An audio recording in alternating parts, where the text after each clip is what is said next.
ઓછો તો કરવામાં આવે એટલે બધી ઉપાધિઓ અસંખ્ય ઉપાધિઓ બને. આમ જોવા જઈએ તો જગતમાં આપણે બધી વિષમતા જ દેખાય છે. કોઈ વસ્તુ સમાન નથી, બધું વિષમ એટલે અસમાન જ છે. અંતેથી ક્યાંક સત્વનું પ્રાધાન્ય હોય, ક્યાંક રજોગુણનું પ્રાધાન્ય હોય, ક્યાંક તમોગુણનું પ્રાધાન્ય હોય, એને કારણે બધી ઉપાધિ જુદી જુદી, સ્વભાવ જુદો જુદો છે. પણ એ સર્વેષુ સમમ તિષ્ઠંતમ, આ બધી વિષમતાને ધ્યાનમાં લેવા વગર જે સર્વત્ર સમાન ભાવે રહેલું છે.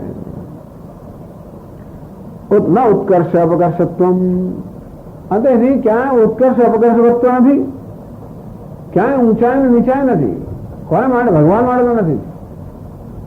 આપણે જયારે ધ્યાન રાખીએ કઈ ગાડીમાં બેસવું, ક્ષમાના બેસવું, કયા ઘરમાં જવું, ક્યાં ન જવું, શું ખાવું, શું ન ખાવું, કયા કપડાં પહેરવા, કયા કપડાં ના પહેરવા, આ બધું આપણે બધું જોઈએ. સારું હોય કરીએ, બીજું ના કરીએ, કોણ અડકવું ના, બધામાં એ ભગવાન એવો છે જેના કયું છે જ નહીં. સમમ તિષ્ઠંતમ સર્વેષુ ભૂતેષુ, પ્રાણી માત્રમાં બ્રહ્માજીથી માંડીને છેક સ્તંભ સુધીના જે કે પ્રાણીઓ છે, ભલે ના વિષમતા રહે, ભલે એક એકદમ ઊંચું હોય ને બીજું નીચું હોય, આ બધામાં સમમ તિષ્ઠંતમ, સમાન ભાવે રહે. અને વળી કહેવાય વિનશ્યત્સુ, આ બે વસ્તુ છે જગતની અંદર. એક તો વિષમતા છે, ક્યાંય સમાનતા નથી. એ સર્વ વિષમતાઓમાં જ સમાન ભાવે રહેલું છે. જગતમાં અનેકતા છે, એ સર્વ અનેકતામાં જે એક રૂપે રહેલું છે. જગતનું બીજું લક્ષણ કહે છે વિનશ્યત્સુ, સતત વિનાશ પામી રહ્યું છે. દુષ્ટ નષ્ટ સ્વભાવેષુ, વિનશ્યત અને વિનાશ પામી રહેલું. આપણે જોઈએ છીએ ને વિનાશ થઈ રહ્યો છે. દુષ્ટ નષ્ટ સ્વભાવ, જોતા હોય નષ્ટ થઈ રહ્યો હોય, આપણે નજરામાં નષ્ટ થઈ રહ્યો હોય. ઘણા જીવનો બનતો જોઈએ છે ને નજર, આમ જોઈએ કે આ દૂધ આપણે ઘણી વાર કઈ કરી ના શકતા હોય, જોઈએ આપણે ચલાવતો ના જલ્દી શું કરે, સામે દૂધ ઉભરાય છે, જોતા ઉભરાય છે તો દોડાતું નથી. જોતા આપણે જોઈએ ને શું થાય, આપણે જોઈને બાળક આમ ફેંકીને ઢોળી ના કશું કરે, જોતા જવા થાય. એવી રીતે દુષ્ટ નષ્ટ સ્વભાવ જગતને જોઈએ છે ને નષ્ટ થઈ રહ્યું છે. એટલે વિનાશ થવો એ એનો સ્વભાવ જ. વિનશ્યત્સુ, આ સર્વ વિનાશશીલ વસ્તુઓ છે, નશ્વર વસ્તુઓ છે. શશ્વત નશ્વરમેવ વિશ્વમખિલમ, આ સમગ્ર વિશ્વ કેવું છે? શશ્વત નશ્વરમ, સતત વિનાશશીલ છે. તો કોઈને એમ થયું કે ઓહો આપણા પ્રાણી માત્રમાં પરમાત્મા રહેલા છે ને, સર્વેષુ ભૂતેષુ, આ સાતમી વિભક્તિ છે એટલે સાતમી અધિકાર સપ્તમી, એટલે સર્વ પ્રાણીઓમાં સમાન રહેલો. તો એવું થાય ને કે આપણે કોઈ ઘરમાં રહ્યા હોય, દરેક ઘર હોય તો આપણે મળી જાય કે નહીં, એટલે ટૂંકમાં ઘરમાં કશું તો આપણને થાય ને, આધાર ને કશું તો આધેયને થવું જોઈએ ને. આધાર કોને કહેવાય? ઘર. હવે હું ઘરમાં, સાતમી વિભક્તિ, હું ઘરમાં છું તો ઘરમાં મારી સંપત્તિ છે, ઘર વખરી છે, ઘર આધાર છે, ઘર વખરી આધેય છે. તો ઘરને કશું થાય, ઘરમાં આગ લાગે તો ઘર વખરી બળી જાય ને પછી. તેવી રીતે આ પરમાત્મા પ્રાણી માત્રમાં રહેલો હોય, પણ પ્રાણી માત્ર વિનશ્યત અર્થાત સતત વિનાશશીલ છે. તો પછી એનો એવું થાય કે એમાં રહેલો પરમાત્મા એમાં બીજા નાશ પામતો હોય છે ને, ક્યાં જાય? જેમ કોઈને ગર્ભ હોય તો એ વ્યક્તિને કઈ થાય એને ગર્ભને કઈ થવાનું જ છે. તેમ જો પરમાત્મા સર્વ પ્રાણીમાં રહેલો હોય તો પ્રાણીઓને જે થતું હોય એને પણ થાય. તો આ તો બધા વિનાશશીલ છે, તો પરમાત્મા વિનાશશીલ છે તો કે નહીં? વિનશ્યત્સુ અવિનશ્યંતમ, એ બધા વિનાશશીલ પદાર્થમાં સ્વંગ છે અવિનાશી. તમે પશ્યતિ, એને તો એને દર્શન કરે છે, સહ પશ્યતિ, એ જોયે છે. ખાલી વિષમતા જોઈએ એટલું પૂરતું નથી, સમતાને જોવું જોઈએ. અનેક જોઈએ એટલું પૂરતું નથી, એકને જોવો પડે. વિકાર જોઈએ એટલે પૂરતો નથી, નિર્વિકારને જોઈ તો યહ પશ્યતિ સહ પશ્યતિ કે છે ભાષ્યમાં સમજાવે છે. સમમ નિર્વિશેષમ તિષ્ઠંતમ સ્થિતિમ કુર્વંતમ ક્વ સર્વેષુ ભૂતેષુ બ્રહ્માદિ સ્થાવરાંતેષુ પ્રાણિષુ કમ પરમેશ્વરમ દેહેન્દ્રિય મનોબુદ્ધિ અવ્યક્તાત્મનઃ અપેક્ષ્ય પરમેશ્વરઃ તમ સર્વેષુ ભૂતેષુ સમમ તિષ્ઠંતમ. સમાન ભાવે. એ સમાન ભાવ ક્યારે હોય? કોઈ પ્રકારનો પક્ષપાત ના હોય ત્યારે. સમાન ભાવ ક્યારે હોય? કોઈ બે વ્યક્તિ પર સમાન ભાવ ક્યારે? કોઈ પ્રકારનો પક્ષપાત ના હોય ત્યારે. પક્ષપાત ક્યારે ના હોય? બેનો એકેય સાથે આપણે એકેય ગુણ ના હોય ત્યારે. કારણ કે આમાં કઈક વિશેષતા રહી હોય, પેલામાં વિશેષતા રહી હોય. બે જુદી વસ્તુઓ એટલે દરેકમાં કઈ વિશેષતા છે અને જુદા પડે ને. તો એક વિશેષતામાં આપણને આસક્તિ હોય, બીજા વડે ન હોય તો આપણે પક્ષપાત થાય. સમાન આપણે ક્યાં હોઈએ? કોઈ પ્રકારની વિશેષતા સાથે આપણે સંબંધિત ન હોઈએ તો આ મારો પુત્ર છે અને આ પડોશીનો પુત્ર છે. સ્વાભાવિક છે, પક્ષપાત થાય. મારો પુત્ર છે. બંનેને સરખા ક્યારે ગણાય? બંનેને માત્ર પુત્ર અને અપુત્ર એ રીતે નહીં જવું. એક પુત્ર છે ને બીજો પુત્ર છે એમ નહીં. એક પણ છોકરો છે, બીજો છોકરો છે. એક મનુષ્ય છે, બીજો મનુષ્ય છે. આમ બંનેમાં જે વિશેષતા છે એ વિશેષતાને ધારે એ વિશેષતા જે છે એ વિશેષતા પ્રત્યે ધ્યાન એના પ્રત્યે નજર ન કરવામાં આવે, એટલે કે વિશેષતાને ધ્યાનમાં ન લેવામાં આવે તો જ એ વસ્તુ આપણો સમાન ભાવ હોઈ શકે, નહીં ના હોઈ શકે. જો સમાન ભાવ લાવવા શું કરવું? હવે પક્ષપાત કેમ થઈ જાય છે? વિશેષતાને મહત્વ આપવાને કારણે પક્ષપાત થઈ જવાનો. પક્ષપાત ન કરવો હોય તો વિશેષતા પ્રત્યે ધ્યાન ન આપવું જોઈએ. એટલે કે વિશેષતાને મહત્વ ન ગણવી જોઈએ. ધ્યાન મને લેવાય, મહત્વને ના ગણવી જોઈએ. સમોહમ સર્વભૂતેષુ નમે દ્વેષ્યોસ્તિ ન પ્રિય. પ્રાણી માત્રમાં સમાન રીતે રહેલો છું. મને કોઈ પ્રત્યે દ્વેષ નથી, પક્ષપાત નથી. એવું કેમ? અનન્વાગરસ્તેન ભવતિ. એ કશા સાથે જોડાયેલો જ નથી. અસંગો હેયમ પુરુષ. આ પરમાત્મા અસંગ છે. બધા પ્રકારની વિશેષતાઓનો સાક્ષી હોવા છતાં એ સર્વે કેવો છે? અસ્પૃશ્ય. નિર્વિશેષ એટલે કે નિર્વિશેષમ. સમનો અર્થ એ જ થાય. બધી જગ્યાએ સમાન હોય. ઈંટમાં, દિવાલમાં પણ મારામાં પણ એવું ક્યારે બની શકે? આ તો જળ છે ને આ ચેતન. એ જળ અને ચેતનમાં સમાન ભાવ ક્યારે રહેલો હોય? જડતા અને ચેતનતા બંનેની પર હોય ત્યારે જ ને. બધા વિશેષમાં ત્યારે સમાન ભાવ રહી શકે જયારે સર્વ વિશેષથી પર હોય. સ્વયં કહે છે નિર્વિશેષ. સમમ નિર્વિશેષમ. ભગવાન કેટલો સરળ છે. આમ તો બહુ બધો આડંબર બહુ કરતો લાગે છે. આપણે શ્રીનાથજીમાં જઈએ કે રણછોડજીમાં ત્યારે કેટલા બધા આડંબર, કેટલો બધો. એ તો શિવજીમાં એ આડંબર નહીં. આ વાત શિવજી થાય છે. અને વિભૂતિની વાત થઈ ત્યારે પેલી વાત થતી હતી પ્રહલાદશ્ચાસુ દૈત્ય, એ બધું એ શિવજીની વાત. એ કોની વાત છે? આડંબર વાણી. આ બધી વાત વિભૂતિ. યદ્યત વિભૂતિમત સત્વમ શ્રીમદ ઉર્જિતમેવ.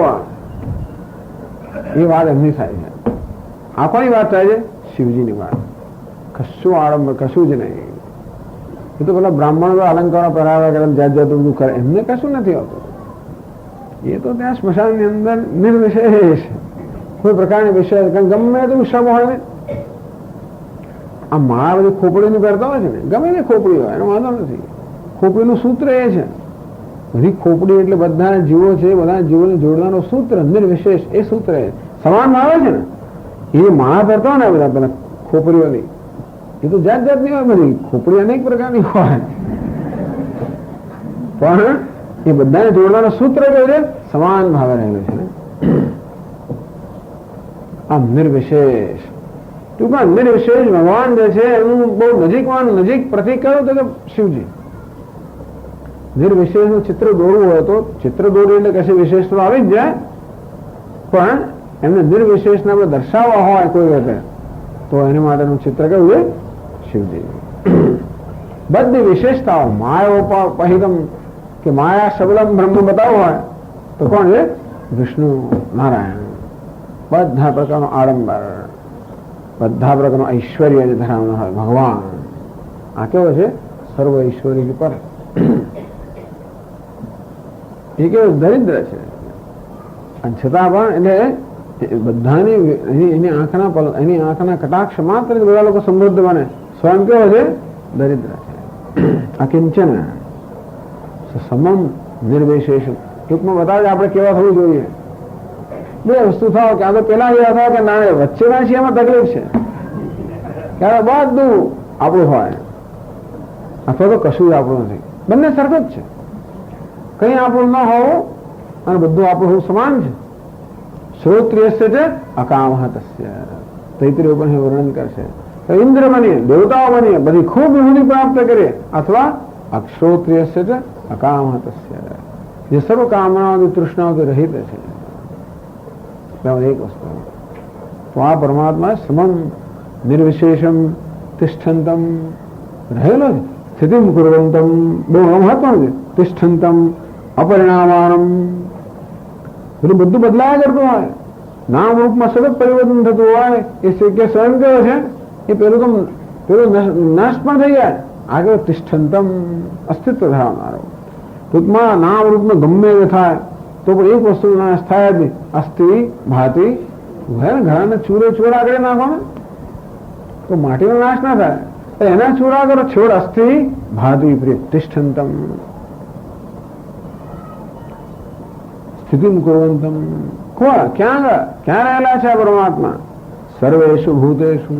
બધા જ પ્રાણીઓમાં સર્વેષુ ભૂતેષુ.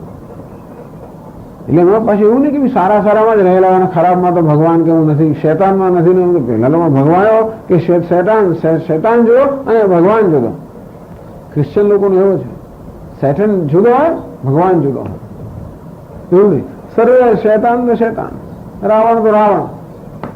અને પાછું સમાન રીતે રામમાં રાવણમાં સમાન રીતે. એવું પણ નહીં કે રાવણમાં થોડું ઓછું હોય કે જાણે આમાં કોણ જાય, રામમાં વધારે ભાવ રહેલો. એવું ખરું કે એની વિભૂતિ રામમાં વ્યક્ત થતું હોય, રાવણ ના થાય, એ જુદી વાત છે. રહેલો સમાન ભાવે છે. એટલે ભાઈ તું સુરદાસજી કેમ એક જગ્યાએ, એક તો પેલા કસાઈ ત્યાં આગળ કાપવાનો છરો હોય અને બીજું ભગવાનની એક મૂર્તિ બની હોય, એકની પૂજા થાય અને બીજાનો તિરસ્કાર થાય. ભલે લોખંડ સમાન ભાવે છે. સર્વેષુ ભૂતેષુ બ્રહ્માદિ સ્થાવરાંતેષુ પ્રાણીષુ.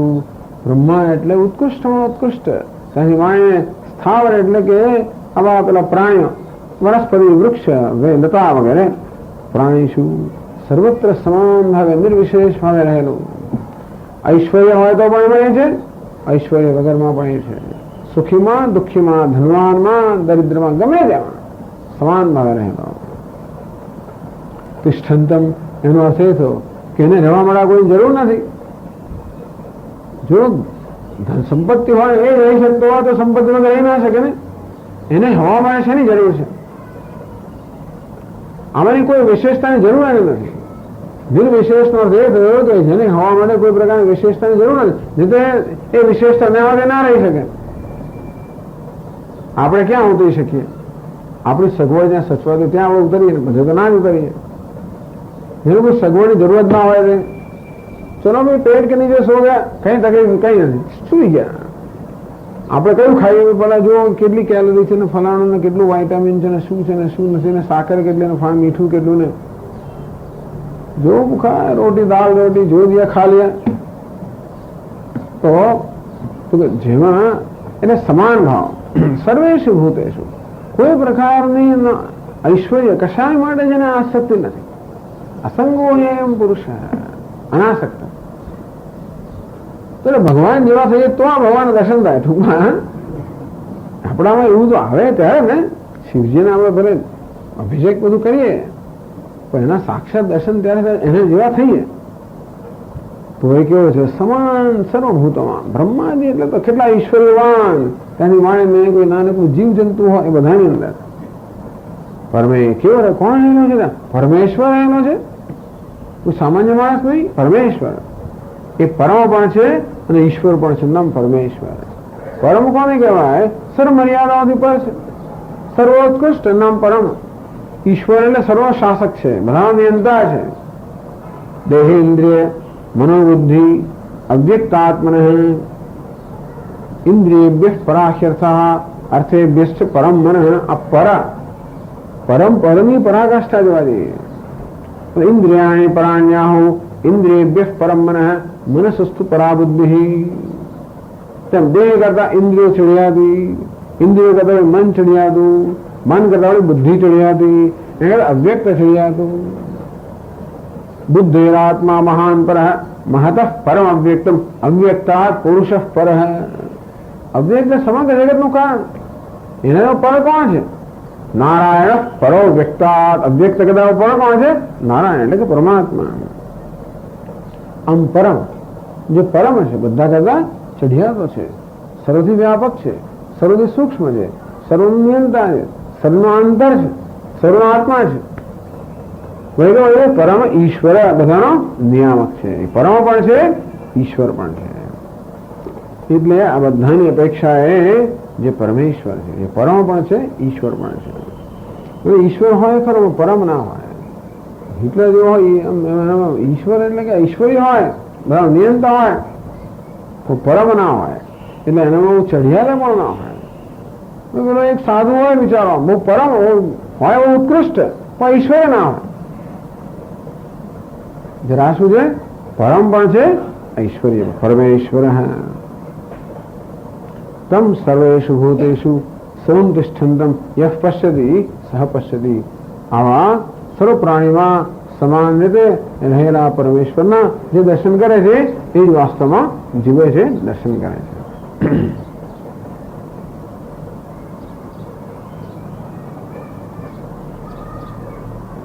આગળ કહે છે તાની વિશિનષ્ટિ વિનશ્યત્સુ ઇતિ. આ બધા પ્રાણીઓ કેવા છે? જે બધા પ્રાણીઓમાં પરમાત્મા સમાન રહેલો છે, બધા પ્રાણીઓ કેવા છે? વિનશ્યત્સુ વિનાશશીલ છે, દ્રષ્ટ નષ્ટ સ્વભાવ છે બધા. તો એ કહે છે એ બધા વિનાશી.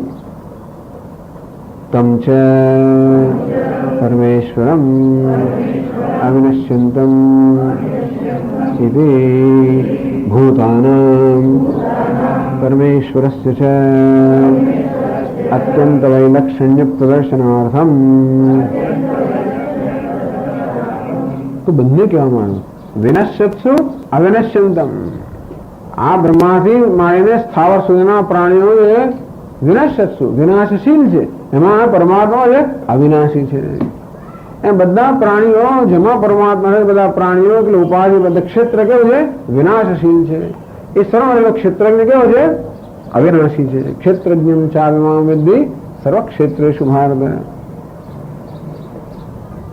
ઇતિ ભૂતાનામ પરમેશ્વરસ્ય છે અત્યંત વૈલક્ષણ પ્રદર્શનાર્થમ. ભગવાન કેમ આવું કહે છે કે આ પ્રાણીઓનું જે લક્ષણ છે એ પણ કહ્યું વિનાશ્યત્સુ વિનાશશીલ. પરમાત્માનું લક્ષણ કહ્યું અવિનાશી અવિનશ્યંતમ. ભગવાન આ બંને શબ્દો કેમ કહે છે? અત્યંત વિલક્ષણ પ્રદર્શનાર્થમ, કે બંને અત્યંત વિલક્ષણ છે, કોઈ પ્રકારની સમાનતા નથી. આ પ્રાણીઓ એટલે કે ઉપાધિમાં ક્ષેત્રમાં અને સર્વ ક્ષેત્રનો આધારરૂપ સર્વ ચેતનતા પ્રદાન કરનાર સર્વ અધિષ્ઠાતા એ જે પરમાત્મા છે એમાં અને આ ઉપાધિમાં કોઈ પ્રકારની સમાનતા નથી. વૈલક્ષણ્યમ એના લક્ષણો તદ્દન બધા વિપરીત છે, બધા એકબીજાથી.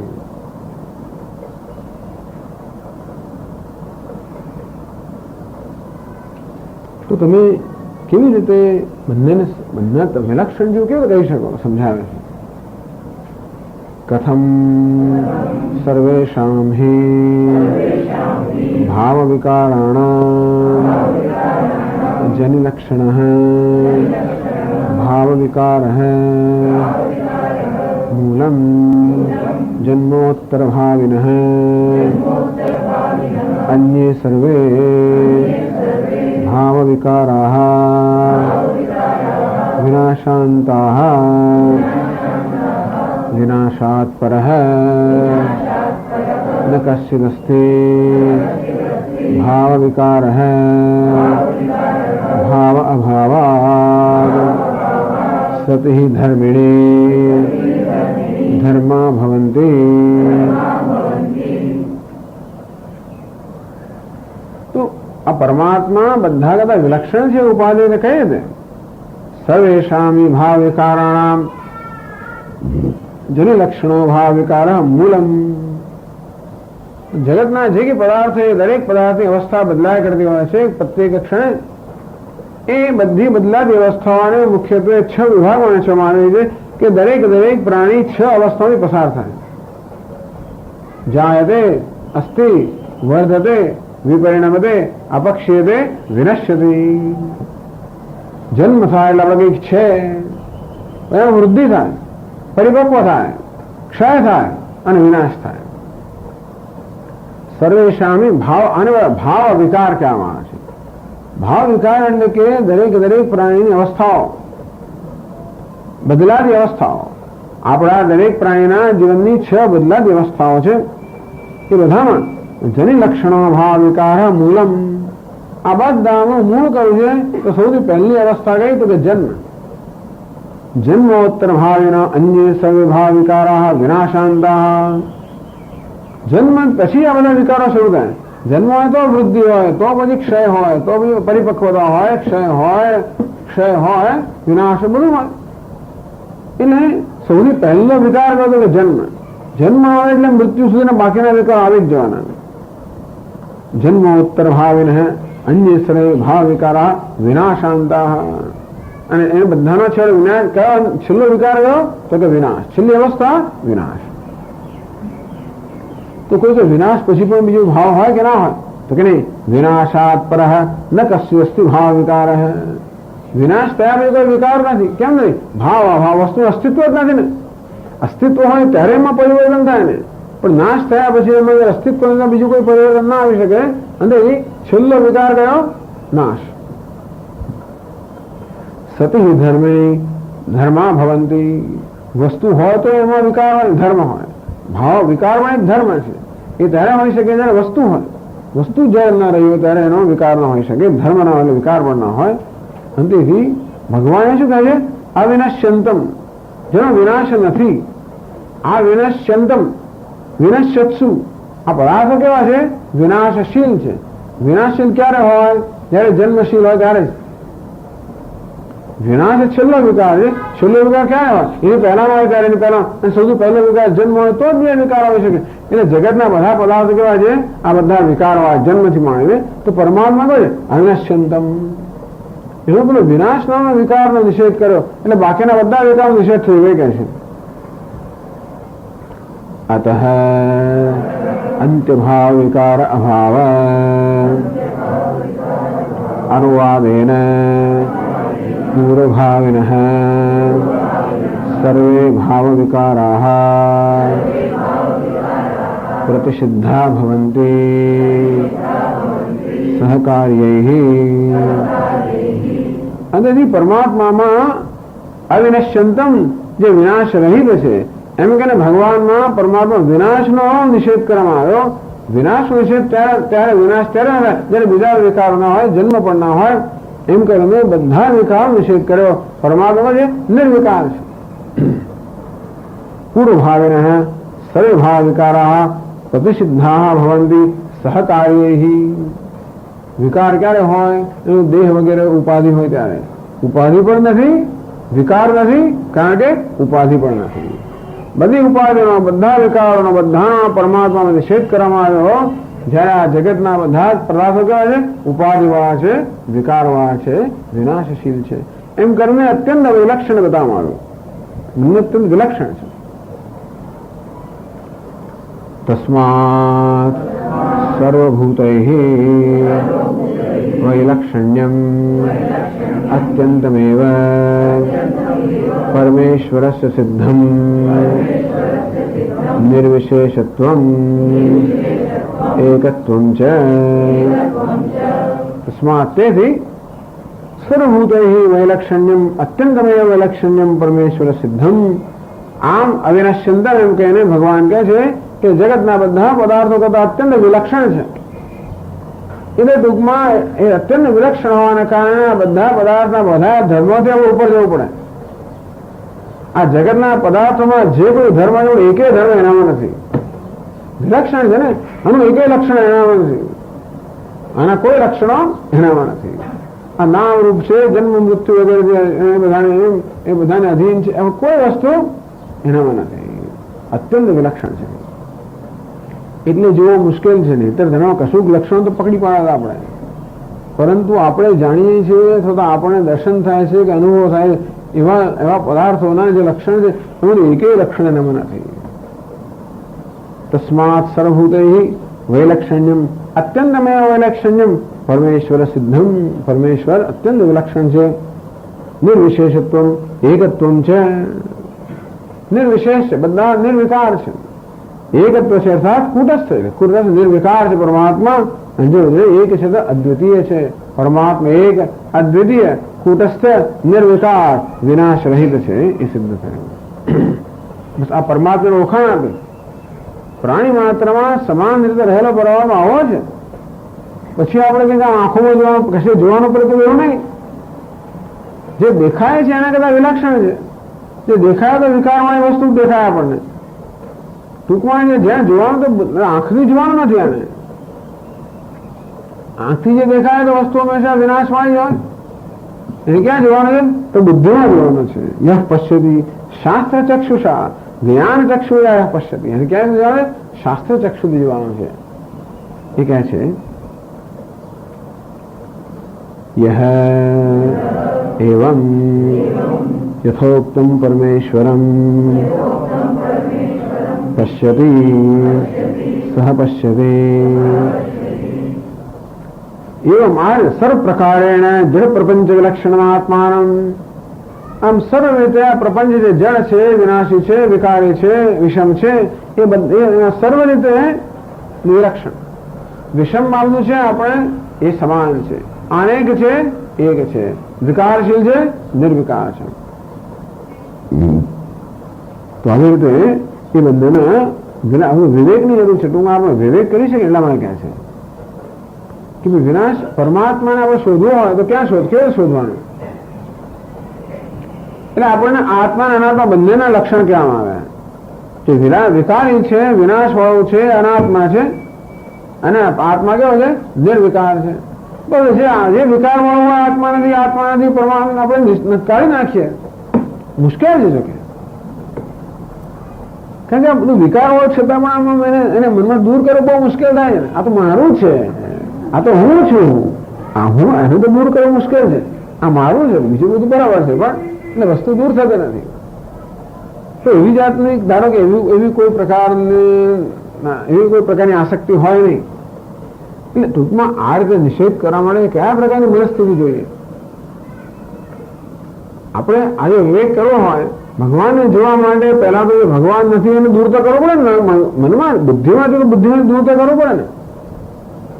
તો ભગવાન લક્ષણ આપ્યું કે ભાઈ આ જગતનું લક્ષણ કેવું છે તો કે વિનાશશીલ છે. એમાં અવિનાશી પરમાત્મા. પેલા વિનાશશીલ ને મગજમાંથી કાઢીએ ત્યારે અવિનાશી દર્શન થાય ને. જે વિકારશીલ છે મગજમાંથી કાઢવું એટલે શું? ટૂંકમાં પછી આમાં મગજનો કબજો ના લે. મગજનો કબજો ક્યાં લે? આસક્તિ વધારે કબજો લઈ લે, અથવા એને આસક્તિના જે વિરોધ કરતો એ પણ કબજો લે. બે જણ કબજો લેતા આપણે મગજનો. એક તો જ્યાં આસક્તિ એ આપણો કબજો લઈ જ લે, કારણ કે આપણને તો એના વગર ના ચાલે. અને બીજું કોણ કબજો લે છે? એમાં જે વચ્ચે આવતું હોય ને, એટલે હું એને જોડાણમાં જે વચ્ચે આવતું હોય એવું મારા મગજનો કબજો લે. બે વસ્તુ કબજો લે છે, તો રાગ અને દ્વેષ આ કબજો લે છે. અહંકાર, મમકાર, રાગ, દ્વેષ, એ ટૂંકમાં આ બધી વસ્તુને મગજમાંથી કાઢવા માટે લોકો વસ્તુને કાઢી નાખે છે. એનાથી કઈ ફેર નથી પડતો. થોડો ઘણો ફેર પડે ભાઈ. જોયું હોય નજરે આવે તો કઈ બધું કકડાટ થાય, એટલે પછી ચાલો નજરથી દૂર કરો એટલે વાંધો નથી. એટલે ઘણી વાર ત્યાગ કરવો સબ છોડ દિયા, બધું છોડી દીધું બરોબર, એટલે નજરમાંથી દૂર કર્યો, ચાલો વાંધો નથી. પણ વિષયા નિવર્તનતે નિરાહાર સ્નેહના રસવર્જમ, એની માટે રસ આસક્તિ જતી નથી હોતી. તો એ લોકો જાહેરાત કરવી પડે, તમને ખબર છે મેં શું છોડ્યું છે, હું કઈ પદવી પર હતો, મેં એનો ત્યાગ કર્યો છે. મારી પાસે શું હતું, એટલે શું છે કે મેં શેનો ત્યાગ કરીને જાહેરાત કરવી પડે પછી મારે. કેમ? કારણ કે એ પેલું મનમાં રહી ગયું છે, કદાચ રહી ગયો હતો. ઘણી વાર તો ભક્તોને સમજાવવા માટે કહેવામાં આવતું કે જો શું ત્યાગની જરૂર છે. તો ઘણી વાર જયારે આપણે ત્યાગની જાહેરાત કરવી પડે ત્યારે વિચાર કરવો એવું કેમ કરવું પડે? હમ ક્યાં ક્યાં છે તો કે રસવર્જન, ઘણા બધો રસ રહી ગયો ને અંદર, પેલો ત્યાં છે ને મેં છોડ્યું એટલે મને લાગે જો આપણે આ રહી ગયા ને પેલો ના છોડી મેળવે. ઘણીવાર શું આપણે છોડ્યા પછી ખબર પડે કે છોડવા જેવું નતું. પેલો લહેર કરતો હતો આપણે લાગે આજે આ કેવો લહેર કરીને આપણે રહી ગયા. એ પણ ઘણી વાર થાય, વસો રહી જાય. પેલો રસ જતો નથી, રસવર્જન. જો આપણે આવા એકદમ સરળ આપણું મન હોય કે ભાઈ ઈશ્વર નથી કે નથી, ચાલો છોડી દીધું. છોડી દીધું એટલે રાગ દ્વેષ છોડી દીધું. કઈ છોડવાની જરૂર નથી, એનું કઈ તિરસ્કાર કરવાની જરૂર નથી, ફેંકવાની જરૂર નથી. ભલે ને રહ્યું જ્યાં છે ભલે રહ્યો. ભગવાન તો કહ્યું 5મા અધ્યાય છેલ્લે કહ્યું સ્પર્શાન કૃત્વા બહિર્બાહ્યાન, જગતના પદાર્થો બાહ્યને બહાર રાખવા, જ્યાં છે ત્યાં રાખવા, એને અંદર ના લઈ આવે. એનું એટલું જ કહેવાનું આવે છે. અંદર કેમ લઈ આવે છે? રાગ દ્વેષને લઈ આવે છે. તો આ વિકારશીલ છે મળે પણ મેરે તો ગિરધર ગોપાલ દૂસરા કોઈ એવું નક્કી હોય ગમે તો રાગ ગમે તો ગિરધર ગોપાલ છે નથી તો નહીં જોઈએ એવું કહેવાની હિંમત જોઈએ ને. ગમે તેવો હોય ગિરધર ગોપાલ નથી એટલે પેલો આપણે માર્કંડે તો શિવજીનો ભક્ત તો મૃત્યુ લેવા આવ્યો અને શિવજીની પૂજા કરે, ઉપાસના કરે તો ઇન્દ્ર વગેરે દેવતા આવે એને પ્રલોભન આપવા માંડે કે ચાલ મારી સાથે ચાલ, હું ત્યાં સ્વર્ગમાં લઈ જવું, ફલાણી જગ્યાએ લઈ જવું, આ જગ્યાએ લઈ જવું. તો કે ના ના હું તો અહીંયા છું બસ. જેમ નારદ પેલા સપ્તર્ષિઓ ગયા ને પાર્વતી પાસે, ગૌરી જયારે તપસ્યા કરતી હતી કે આ તું કોને પ્રણામ? મહાદેવ ને, આ શિવજી ને, એ તો આવો છે ને તેવો છે ને ફલાણો છે. કે પહેલા કહ્યું તો સારું રાખે, હવે શું કરો? હવે તો હું વળી ચૂકી છું, હવે તો એ જેવો હોય તેવો ખરો. નહીં તો નારાયણ તો આવો છે ને તો તરત પણ થાય કે એ સારું લાગે છે ભાઈ એવું ને. તો એવું એટલે મનમાં એવો નિશ્ચય મહત્વનો છે કે જીવનનું મહત્વનું શું છે? પરમેશ્વર મહત્વનો છે, એનો વેશ મહત્વનો નથી એવું નક્કી થઈ જાય તો પછી વેશને કાઢી નાખો એટલે તિરસ્કાર કરો એવું નથી. મગજમાંથી કાઢેલે આસક્તિમાંથી દૂર થવું, મુક્ત થવું. આ પ્રકારે આ જળ પ્રપંચ વિલક્ષણમ, આ પ્રપંચ જળ છે એના વિલક્ષણ પેલો પરમાત્મા છે. યહ પશ્યતિ, એને જ દર્શન કરે છે. શાસ્ત્ર ચક્ષુષા, પંચદશીમાં એની ચર્ચા કરવામાં આવી કે આ જોવું એટલે શું? દ્વૈત તો મને દેખાતું નથી. આ દ્વૈત તમારા અનુભવનો વિષય, અદ્વૈત મારા અનુભવનો વિષય ક્યાં છે? જગત મિથ્યા જેવો મારા અનુભવનો વિષય થતો નથી. કેવો અનુભવનો વિષય થાય? જગતના મિથ્યા તો અનુભવ જ નથી થતો. શું એનો અનુભવ થાય છે? અનુભવ એટલે આંખે દેખાયો નહીં, બુદ્ધિમાં સમજવાનું. શાસ્ત્ર ચક્ષુષા, શાસ્ત્રના ચક્ષુથી જે દર્શન કરે છે. સએવ પશ્યતિ, બસ એ જ સહ પશ્યતિ, સએવ પશ્યતિ, એ જ ખરેખર જુએ છે. જો કોઈ જુનાર હોય એક જ છે, જાણે જુએ છે એ જ જુએ છે. એટલે પ્રશ્ન કરે છે કે આવું કેમ? કેમ બીજા બધા કે આધાર છે? બધા જુએ છે એટલે પ્રશ્ન કરે છે. નનો સર્વોપી લોકઃ પશ્યતે કિમ વિશેષણેન ઇતિ.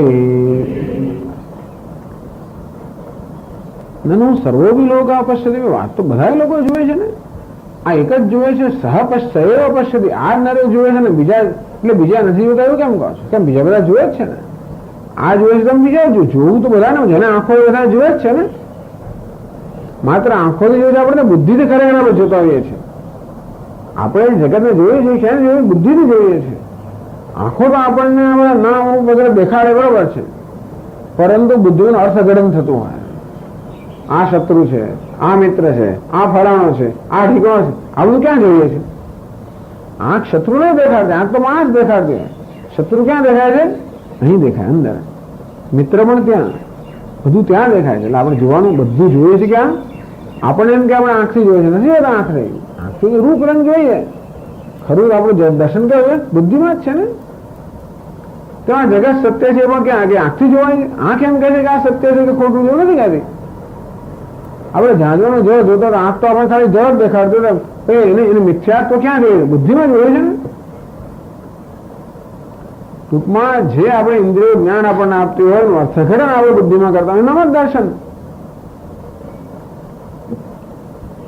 એટલે બધા જુએ તો છે. એમ કેમ કહો છો કે આ એક જ જુએ છે? એ જ જુએ છે એવી જ આપણું વિશેષણ, એને વિશેષ કરીને બતાવવાનો હેતુ શું છે?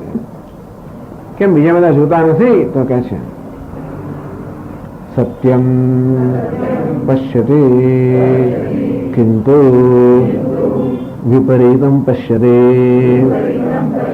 અતઃ વિષ્ણષ્ટિ સૈવ પશ્યતિ. સત્યમ પશ્યતિ, વાત તો બરોબર છે. કેમ બીજા બધા નહીં જોતા? હા જોયે છે ને, સત્યમ પશ્યતિ કિંતુ, તો પછી શું? તો કે વાત તો બરાબર. કેમ? તો પછી જોતા હોય તો આપણે એમ કેમ કહે છે કે એ એકલો જુએ છે? કિંતુ વિપરીતમ પશ્યતિ, જુએ છે ખરા, બરાબર વિપરીત જુએ છે. જે જોવાનું છે નથી જોતા, જોવાનું છે પણ જેમ જોવું છે એમ નથી જોતા. વિપરીતમ પશ્યતિ. અતઃ વિશેષ, મારે ભગવાન આ પ્રકારની વિશેષતા બતાવે છે. સૈવ પશ્યતિ, એમાં એવું કારણ વધારે કરવામાં આવ્યો. સહ એવ પશ્ય, ભગવાન તો સહ પશ્યતિ કહે છે, પણ એ એ જ માત્ર જુએ છે. બીજા જુએ છે ખરા, તો બીજા બધા ઉલટું સુલટું જુએ છે એના કરતા વિરુદ્ધ કરીને જુએ છે. આ ભલે ને જગત મિથ્યા આપણે બુદ્ધિને સત્ય તરીકે જુએ છે ને, ભલે ને સર્વ જગત ઈશ્વર આપણે બુદ્ધિને જરા માને છે ને. આ બધું માન્યતા બધી કે બુદ્ધિમાં જ છે ને, દર્શન કે બુદ્ધિમાં છે. અને આપણો બધો વ્યવહાર એના પર જ રચાયેલો હોય છે. જેવું આપણું જીવનનું દર્શન હોય, આપણું પોતાનું જીવ જગત ને ઈશ્વરનું જેવું એવું જ આપણો વ્યવહાર રચાયેલો હોય છે. તો ખરેખર આ એક જ જુએ છે, બીજા બધા જોવા છતાં નથી જોતા. એ ના જોતા તો સારું થાત. આ કેવા થાય છે? વિરુદ્ધ જુએ છે, વિપરીત જુએ છે. એમાં માથાકૂટ થાય છે ને. આપણે ગાય નિદ્રાઓને કશું જોતા નથી, ત્યારે કઈ તકલીફ નથી આવતી. જેવા જાગ્યા એટલે પછી જે વિપરીત દ્રષ્ટિ શરૂ થઈ ગઈ એટલે વિષયને સૈવ પશ્યતિ કહે છે, સમજાવે છે દ્રષ્ટાંતિ. યથા તિમિર દૃષ્ટિ અનેકમ ચંદ્રમ પશ્યતિ તમ અપેક્ષ્ય એક ચંદ્રદર્શી વિશિષ્યતે સૈવ પશ્યતિ તથૈવ ઇહાપి એકમ અવિભક્તમ યથોક્તમાત્માનમ યઃ પશ્યતિ સહ વિભક્ત અનેક આત્મવિપરીતદર્શિભ્યઃ વિશિષ્યતે સૈવ પશ્યતિ ઇતિ. યથા તિમિર દૃષ્ટિ, જેને તિમિર નામનો રોગ આંખમાં થઈ ગયો હોય, અનેકમ ચંદ્રમ પશ્યતિ, એ આંખ આકાશ અને અનેક ચંદ્ર દેખાય હોય. એક જ ચંદ્ર, એ કે છે હા કેટલા 3 ચંદ્ર દેખાય, 2 દેખાય, તો ગમે એમ દેખાય. રોગની કઈ જરૂર નથી. આ આંખની બેની ફોકલ લાઈન જુદી હોય તો જ 2 દેખાય. હું જોઉં તો મને કેટલા ચંદ્ર દેખાતા હોય, કારણ કે એક આંખ અહીં જોયે, બીજા ત્યાં જોયે, એવું કરતો હતો. એટલે જેવી આંખની અંદર કોઈ દોષ હોય તો જ્યાં વાસ્તવ એક જ વસ્તુ છે ત્યાં 2 દેખાય કે અનેક દેખાય. અનેક એટલે 2 થી માંડીને ગમે તેટલા. એટલે આ તો આવું છે ને. એટલે એવું છે કે વસ્તુ એક હોય છતાં અનેક દેખાઈ શકે, તો વસ્તુનો દોષ નથી. ક્યાં દોષ છે? એ જોવાનું જે સાધન છે એમાં દોષ છે. એટલે તિમિર દૃષ્ટિ, જેની આંખમાં તિમિર નામનો રોગ થયેલો છે, એવો દોષ ધરાવનારી આંખો અનેકમ ચંદ્રમ પશ્યતિ, અને અનેક ચંદ્ર દેખાય. તમ અપેક્ષા, એની અપેક્ષાએ એક ચંદ્રદર્શી વિશિષ્યતે, તો કોઈ એક જ ચંદ્રના દર્શન કરતો હોય તો આપણે આ ખરેખર જુએ છે, પેલો જુએ તો છે પણ શું જુએ છે? અનેક ચંદ્ર જુએ છે. જે નથી તે જુએ છે, હવે છે ને વિપરીત રીતે જુએ છે. નથી તે કરતા છે ને વિપરીત રીતે જુએ છે. એકને અનેક રીતે જુએ છે, અનેક રૂપે જુએ છે.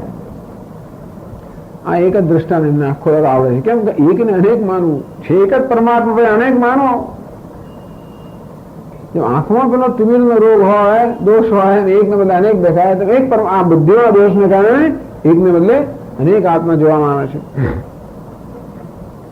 અંતેથી આપણે કહીએ કે ભાઈ તને કેટલા દેખાય છે? કેટલા દેખાય છે? તો કે 3 દેખાય છે.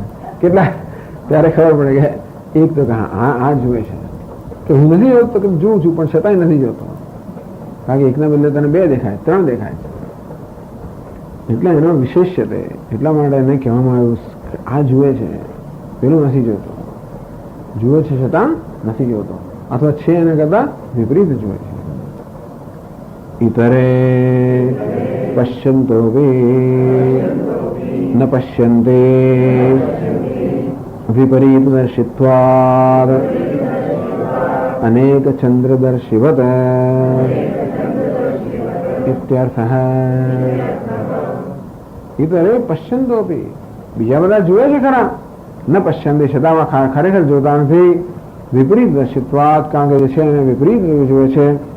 અનેક ચંદ્રદર્શિવત, એક ને બદલે અનેક ચંદ્ર જોનારો જે વિપરીત જુએ છે, તેમ એક ને બદલે અનેક પરમાત્માને જોનાર, આત્માને જોનારો એ કેવો છે? વિપરીત દર્શી છે. એના માટે એ જોતો હોવા છતાં પણ જોતો નથી. માટે ભગવાન આને માટે ખાસ કહે છે કે ને ભાઈ આ જ એક જુએ છે, બીજા બધા જુએ છે પણ નથી જોતા. આમ કહ્યું આત્મજ્ઞાન, કારણ કે આત્માના યથાર્થ જ્ઞાનથી સંસાર અજ્ઞાનનો નાશ થાય અને સંસારનો નાશ થાય. માટે આત્માનું યથાર્થ જ્ઞાનનો ઉપદેશ કરે. ભગવાને વળી પાછું આ શરૂ કર્યું. આગળ કહ્યું એની પહેલાં કહ્યું, એની પહેલાં કહ્યું, અને છતાં વળી પાછું ભગવાન ફરી ચર્ચા કરે છે આત્માનો યથાર્થ ઉપદેશ કરવાનો હેતુ છે.